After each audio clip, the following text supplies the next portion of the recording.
রাসূলুল্লাহ সাল্লাল্লাহু আলাইহি ওয়াসাল্লাম দুটি কুরবানি করলেন।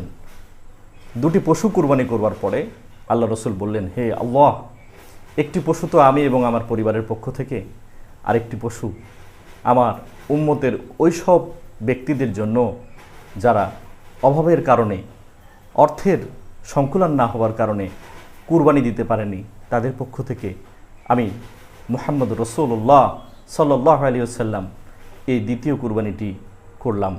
আপনি কবুল করুন মহান রব। সুবহানাল্লাহ বিহামদিহি।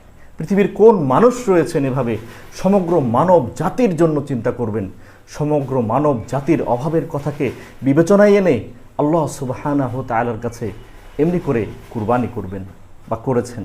কিয়ামত পর্যন্ত এমন রহমতের নবী, রহমতের মানুষ আর একটিও পাওয়া যাবে না।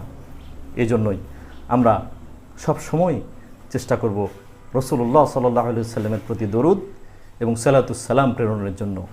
আল্লাহুম্মা সাল্লি আলাই, আল্লাহুম্মা বারিক আলাই। আসসালামু আলাইকুম ওয়া রাহমাতুল্লাহি ওয়া বারাকাতুহু।